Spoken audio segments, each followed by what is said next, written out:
Welcome, everybody, to another episode of Inside the Psychopathic Mind podcast. Jason Smith joined again with Carl Giacono. And today we have a special guest, Winifred Rule. She is the author of Born to Destroy, and she's a regular contributor to Psychology Today. Her blog is titled Surviving the Female Psychopath. She has lived with a mother and a sister who were both psychopaths. So thank you, Winifred, for coming on and joining us today. Yes, Very nice. Thank you very much for asking me. yes, Winifred, it's good to see you after all these years. Yes, it is. I don't really look this terrible. I can't stand Zooms. Somehow or other doesn't make me look like I really look. But anyway, Well, none of us are getting younger, no, none of us. but this stuff has been going on for a while. I know, and us communicating back and forth and Yes, with your book, and yes. probably that's a good place to start. Could you tell us just a little bit about your book, what it's about, what it covers, your impetus for writing it? hmm Well, there are 53 teaching vignettes. They are instructional. It's very easy to read. It's like on a sixth grade level. And why I wrote it was to help other people. I had a mother and a sister, as Jason had said, who were psychopathic, highly psychopathic. And I noticed from when I was very young that they were very different from the mothers and sisters that my friends had. I noticed it, and I really kept diaries, not from when I was very, very young. I had very strong memories, like the time my mother would say, say it this way or say it that way. It was to cover her. And I just wasn't the fluent liar. My sister was. So I pretty much couldn't lie. And she labeled me very early on a lame brain, and I was slow. And she would tell people that so that if I said anything, they wouldn't believe me. So pretty much she controlled, and she controlled the household. She controlled my father, who we could have had a very loving and lovely relationship, but my mother didn't want it. She did not like joy or happiness, and from early on, she controlled everyone and everybody's emotions, and my father obeyed.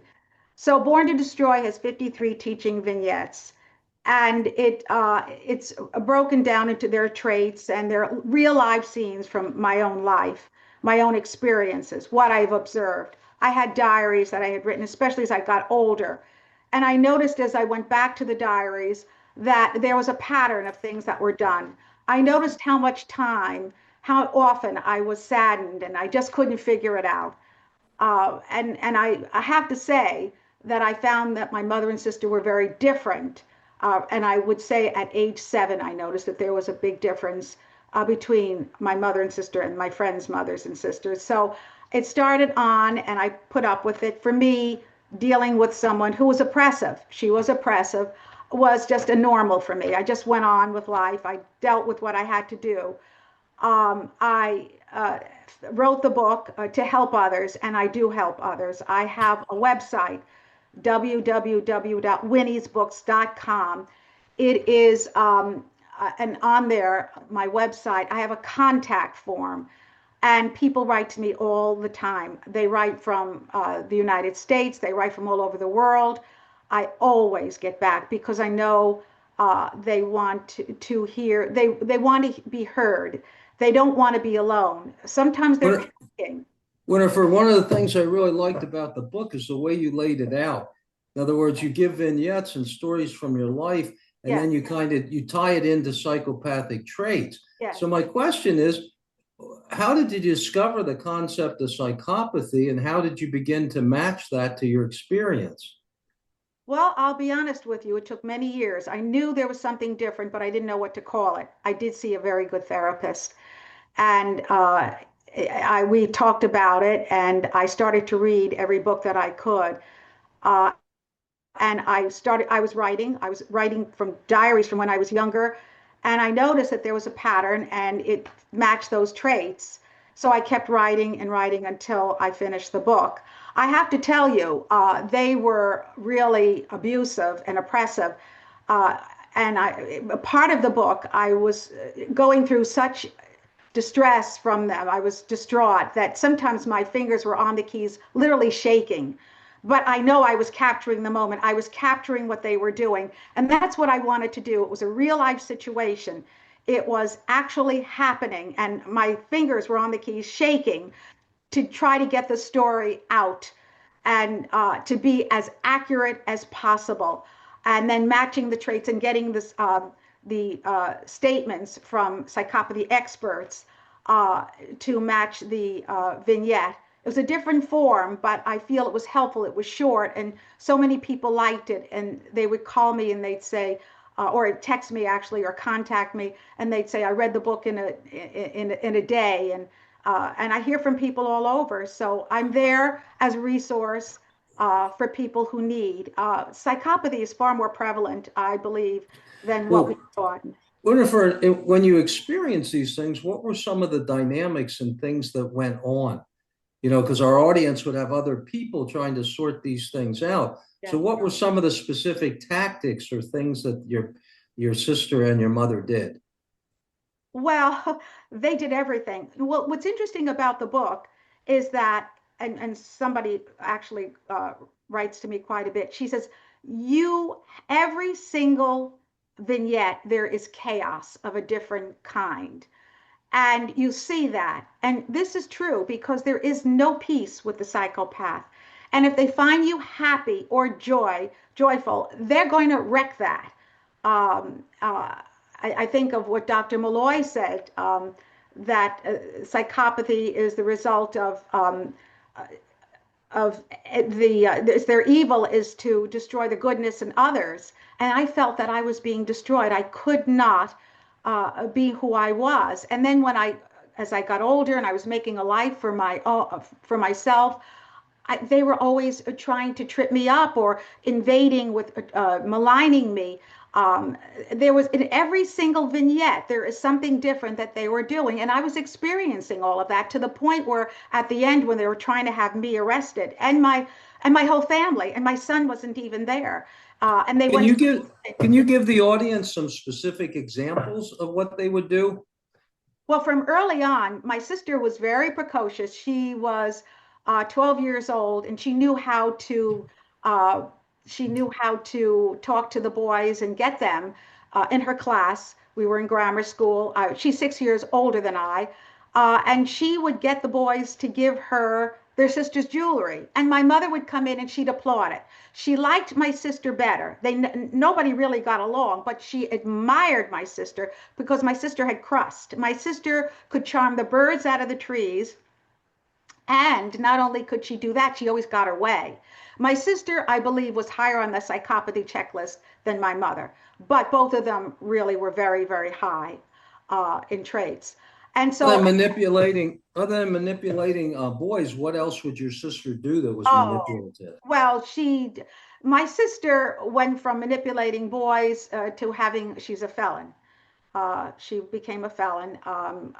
She was in every trick, manipulation. She had a husband.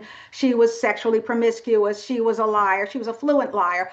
I want to tell you something, what I noticed early on, and maybe I should say it or shouldn't say it, but spiritually, we went to a Catholic school. My mother did that because everyone in our neighborhood did that, and she wanted to fit into the landscape, to look like everybody else, what psychopaths want.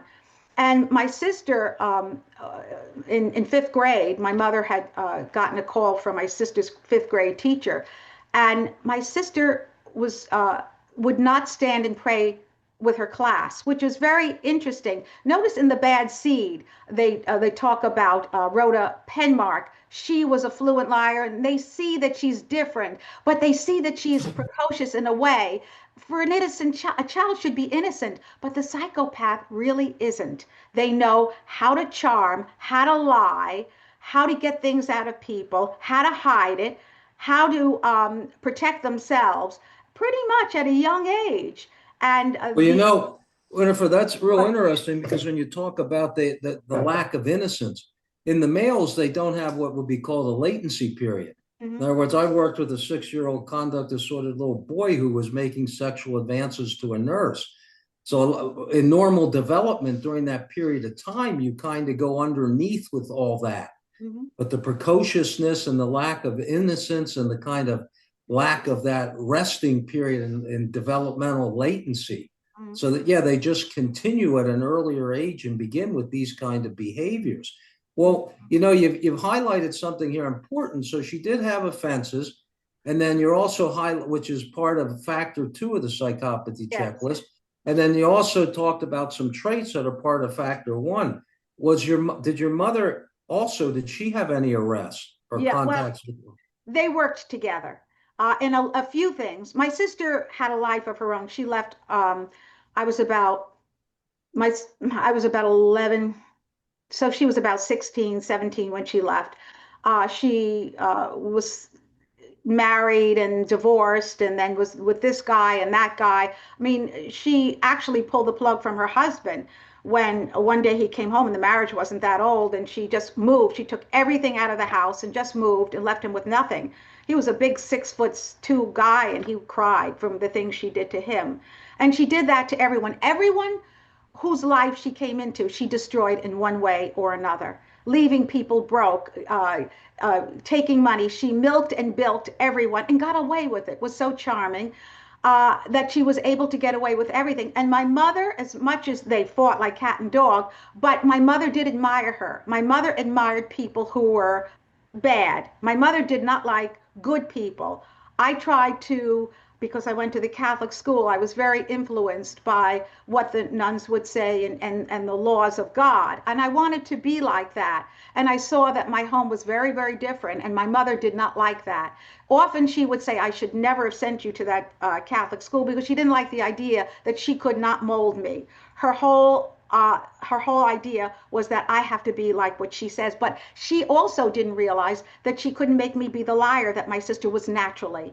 And so I was labeled that lame brain, slow, and tell everybody she's slow, because in case I open my mouth, she'll just say she doesn't know any better. So I had to live with that and all of the abuse. And as I got Yes. older, it got worse. As you said earlier, you were maligned. Yes. So to your mother, you were an extension of her, and you didn't kind of fit the way she wanted you to be. Therefore, she tended to devalue you. What other things would she do along those lines of psychological kind of abuse? Well, first of all, the fact of the matter is, if I had a friend come to the house, she would behind my back, she would be talking to them and talking them out of friendship, that I was this or that, saying bad things, and into the family. I never did anything. I because I wanted to do the right thing. That was the way I was. I was respectful to the family. I would kiss my aunts, my uncles. But when I needed them, when I called them for something out of the blue, I'm busy with my life. I have family, I have children, I have my job. So, I've called them. I had absolutely no idea they'd all hang the phone up in my face. And then I realized that she was behind it all. She wanted to have, now she would always say she loved her grandson. That's my son. She loved him. And lo and behold, when she was out to arrest us because we were trying to help my husband, my husband, not my husband, my father. And then when she wanted to have us all arrested, my son was looking for a job. She didn't mind going to the newspapers and putting us all in. Now, luckily, the newspapers did not put in my son. He was not there. But she was ready to throw all of our lives away because we did not agree that my father should, we felt we should sit down and talk, see what we could do with him, do with the way is common sense. You just don't throw people over because they don't agree with you and go to the newspapers and then make up stories. And that's what Yes. happened. And I had to live through that. And I was typing that manuscript and my fingers were literally shaking on the keyboard. I can imagine the trauma. And It also, was. I won't ask you about how you got the title, because we can see why it would be Born to Destroy, because I that's got what you're talking about. Yeah. Well, I got the title because it just came to me. I was living all of that. I think when you have a psychopath, uh, somebody it tells their story and somebody else is listening, they can sympathize with you, but they can't really empathize with you. You have to go through it. And I went through it from I was my mother and my sister, Yes. two of them, and I had a weak father who, if my mother said don't do it, he listened. When I had my baby, my first baby, my son, You would think that was a joy. My husband's parents were there at the hospital. They were crying from joy. My mother didn't want to come, and she convinced my father not to come. Now, he always wanted the boy. He had two girls. He wanted the boy. Here, the boy was born, and he wouldn't come to the hospital either because she told him. So every little piece of joy. My wedding was the same thing. She was yelling at me before the marriage. She was telling other people things about the. So people were just looking at me as if I must be a very bad person. And Yes. you can't get through that, because why would your mother be saying this about you Well, unless you're really describing, the traits. I stop every once in a while and highlight. Now you're really describing the callous lack of empathy. yes. You're having a child and she doesn't even show up. No, no, she did not. And he was a little, he was born, a beautiful person. He's a great guy. He was born a little bit premature, not premature, but he was light birth weight. And of course, my first baby, I thought, did I do something wrong? You know, it's your first baby. You're so scared. And I was crying because I would have to feed him extra to make sure that, he would gain weight. And one day I was crying and I looked up and I saw there was a smirk on my mother's face. She was happy that I was miserable. She was hoping that there would be something wrong with the baby so that it would teach me a lesson. Whatever lesson I had to learn, what kind of a lesson is that? Right. I found that they're always on the wrong side of right. And when they do something right, it's for the wrong experience, the wrong reason. So this has been my life with them. As you describe this, Winifred, and uh, you've done a lot of reading, you've consulted with people, you've educated yourself about this topic.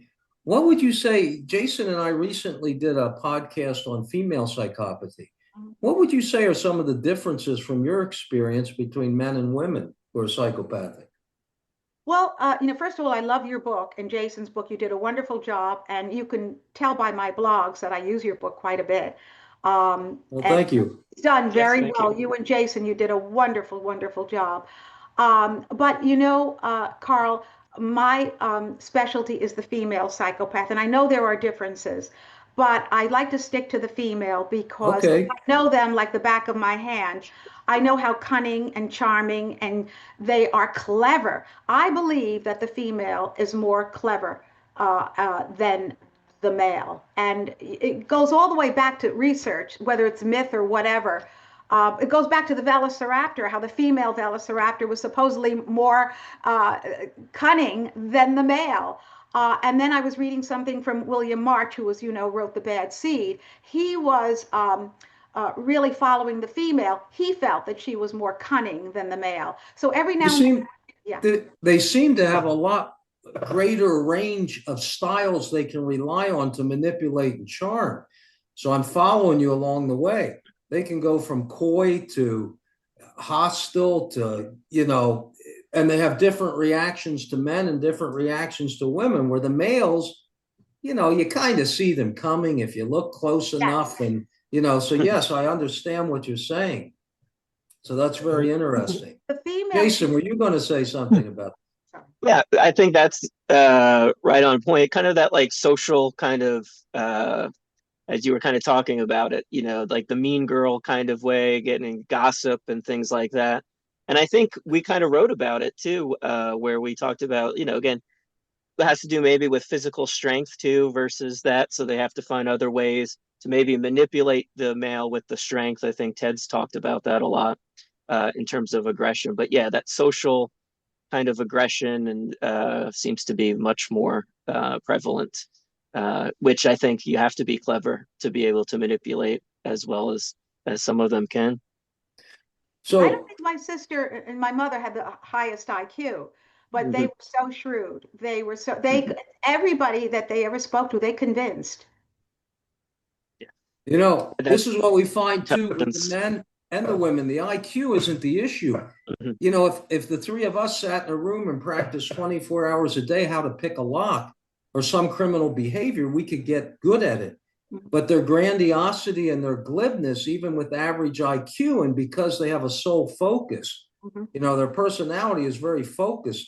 In your case, with the title of the book, to destroying those around them. So when you have that kind of intent and focus, you can be highly successful even with average IQ. So that's an interesting observation. Plus the charm, people tend to attribute higher IQ to them than they actually have. Yeah, they do. Because they're so shrewd, they know how to manipulate everyone. What they do, and I noticed with my mother, we had, there were many of my mother's friends who were highly intelligent. She'd pick their brains, and then, of course, she would be parroting back what they said. So it looked like she knew all of this, but she didn't. My mother was not, my mother really didn't finish high school, neither did my father. But if you listen to her, and after she was picking people's brains, you would think she was an expert in something. There you go. Now you're talking about superficiality, one of the Yes, factor one items. yes. That, yeah. So as you describe this, it's really describing it well. Well, now you go through this experience, it's chronically chaotic. Mhm. I mean, it had to leave its mark on you, It even did. as you talk about writing the book and being on the keyboard, and you know how it's kind of reliving things or causing emotions and things to come up. What have been the most successful or useful things, quote, in your recovery or healing? I have to tell you that I made a life of my own. I realized that they were going to divide, and the happier that I was, the more horrible they got. My husband is my very best friend, and he listened. He would always listen, and he, very intelligent man. He saw her for what she was, and of course, his mother and father were totally different. I think they were closed-mouth people, but I think they saw through my mother, but they just wouldn't say. I also had a lovely woman who was a nun, and she, when I was going through that with the arrest and getting my name in the paper, and I thought, I'm going to lose it this time. I just don't know how I'm going to hang on. She would come and she would pray with me. So prayer topples negative energies, and she was there listening, again, sympathizing, praying. Prayer topples everything. So we stuck with that. A good husband who listens. If you don't have that, then a dear friend, somebody must be out there that could listen to you. And a good therapist, of course, is number one, who specializes in the personality disorders like yourself and like Jason. You need that because there are so many things you don't know where to look. You don't know what to look for, and you're being inundated with all these feelings. So you really need the therapist to guide you. And then, of course, it's good to have someone else like your husband. Your children will understand and be on board that your mother is different. Their grandmother is not the typical grandmother. Your aunt is really, she may be your aunt in your DNA, but they're different spirits from where you want to be. Well, you were in a way, not your experience, but what you just described is very fortunate to find people who didn't think you were crazy. Because when you're going through these experiences, a lot of the world and other people must be reflecting back to you that you're the nut, you're the one with the problems, Oh, and yeah. things like that. So what you just described is essential. And I guess you were very fortunate to have those sources of support. Because I think there's people out there in the audience that don't, and they don't even understand kind of quite what they're dealing with, but they suspect something's wrong. That's part of my personality. If I don't like something or if I like something, I'm always um, researching. I don't leave it alone. Why is this happening? And I kept questioning and questioning. I listened to therapists. I listened to radio shows. I went to see a therapist. If I'm not satisfied, I'm going to continue going. And this is what I recommend if to others.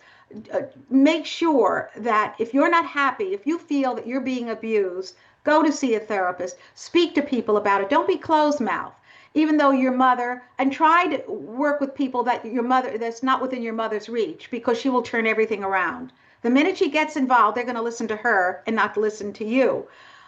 So you don't want those people. If they're related to her in any way or they're her friends, you don't want them. You want to go to people who she doesn't know and cannot connect with. But you have to keep searching. You can't give up. And I think prayer, Carl, is very important because, this is, God can help you with this. And my honest opinion, you're dealing with evil here. And I know I'm not supposed to say it, but I'm going to say it anyway. Hare talks about how the psychopath is the result of free will, your will freely exercised. So it's their own doing. They're idiopathic. It's one's own doing. So, and this is what their choices are, and it's one's own doing. What else could we say this is?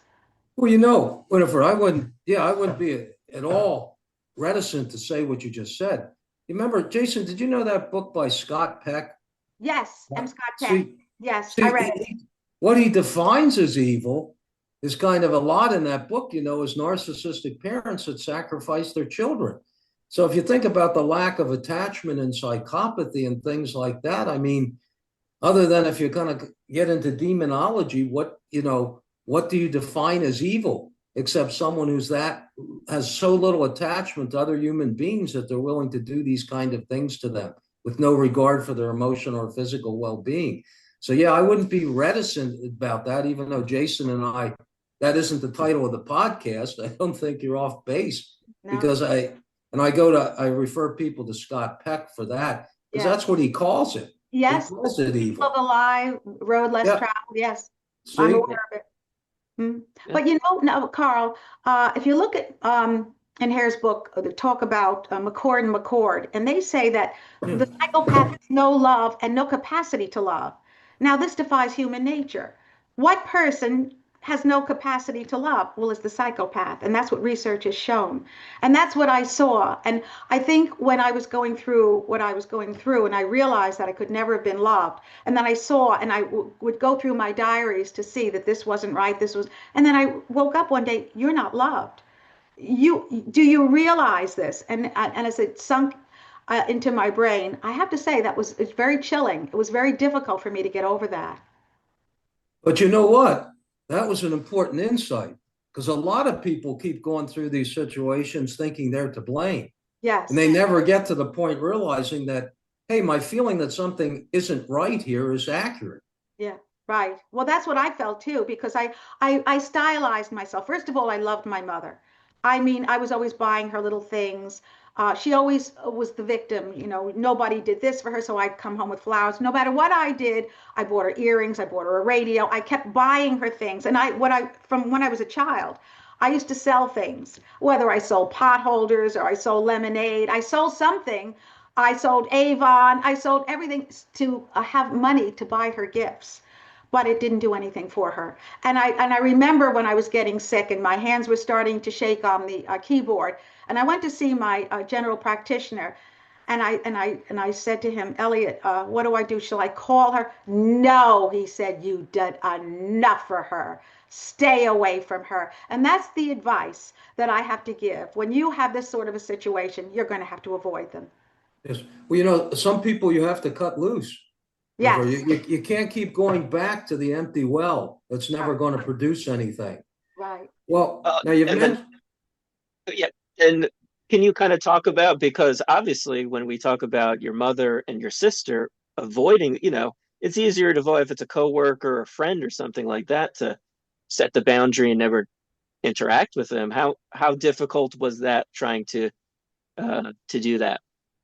It was difficult until she, helping my father, they tried to have me arrested, and they went to the newspapers and they went to the courts, and they got an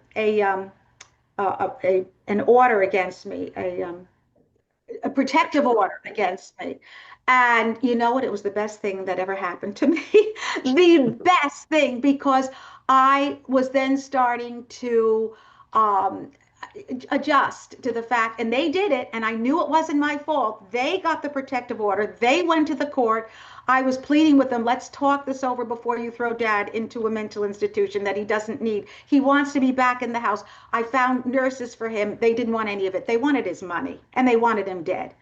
And that was the end result. So the protective order was the best thing, because I knew it wasn't my fault, and I knew it would keep them, they had to stay away. Although they did not. They were attacking my internet. They were attacking my Facebook. You have no idea what they were doing. And of course, on the internet, it's luckily, I had people calling me in the middle of the night. Guess what? Your face, all of a sudden, it has a wreath around it with a 4-letter word, and it said, child of God, and it was my mother and sister. The 4-letter word was out there, and they were giving people an idea of where I lived. You have no idea what those two were doing. Even with the protective order, even when I wasn't bothering them, they didn't like the idea that there was nobody to kick around anymore. There you go. And my son, that's very important as well. They used you as a container for all their crap. So they really needed you. They So did. the next question that comes about that is you've been able to get the boundaries and distance. Kind of what happened to them? Did they find somebody else to use in this way? Mel, my sister's been, she's gone through, I can't even go where, but she infiltrates wherever I write. I hear about her every now and then, although it's been a little bit over a year, I haven't heard from her. She has people write reviews. She does all sorts of things. She Well, has to put the book down. She sent me fake legal letters, fake. And they were, I couldn't believe that this legal letter had my whole prologue out there. And then it said, cease and desist, or we're going to take legal action. And I looked at this. She typed it herself. She stole legal stationery, and then she was typing it herself. So these were the things they were doing even after the fact. My mother died. My sister, I don't know what happened to her. I haven't heard from her in about a year and a half, so I don't really know. Uh, well, actually, I haven't seen her since the funeral, but I do know because I haven't like an intuitive feeling when I'm getting this bad review, or I know pretty much where who's bothering me from what town, and I said, oh, she's at it again. So it's not her, but it's somebody connected to where she lives, and I get that feeling of you're going to be hit sure. again, and I am. I was hit again. Yes. They need people, they need victims, and they need people not only to build themselves up, but particularly with the women to regulate their self-esteem. So they need the bad person out there in order they can maintain the image that they're good. So they have to stay connected. It's like stalking behavior. They can't disconnect. They couldn't, no. But one is dead, and the other one, Jason, yeah, go ahead. Winifred, you mentioned the blog. Maybe you could mention that again, because we are wanting to do some additional programs that have to do with survivors, Yes, so we can get to our audience these kind of things out. And yes, certainly you're a good source to begin with. Could you yes, mention it again, please? yes. I have a blog on Psychology Today, 57 posts with different topics of the psychopathic personality, particularly the female. And again, if they have questions, the contact form is there at www.winisbooks,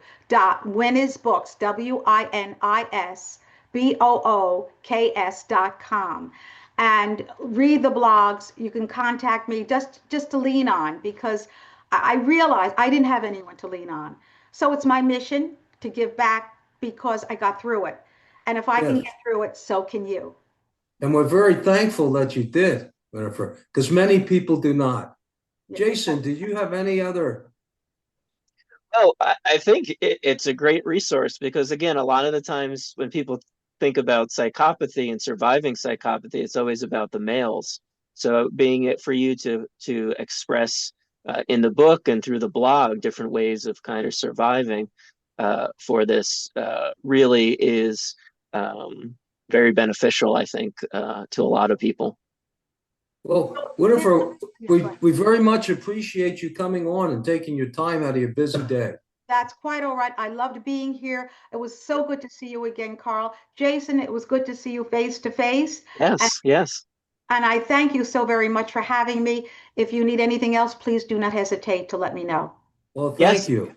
thank you very much. And for everybody, I will also link to the book, to your blog, to your Psychology Today blog, as well as your website. You can find that in the video. So if anyone wants to reach out, we really appreciated having you on and hearing your story, and hope that it helps people moving forward. Thank you. Okay, Thank you and have a great day. You you too. too. Wish me well with the snow.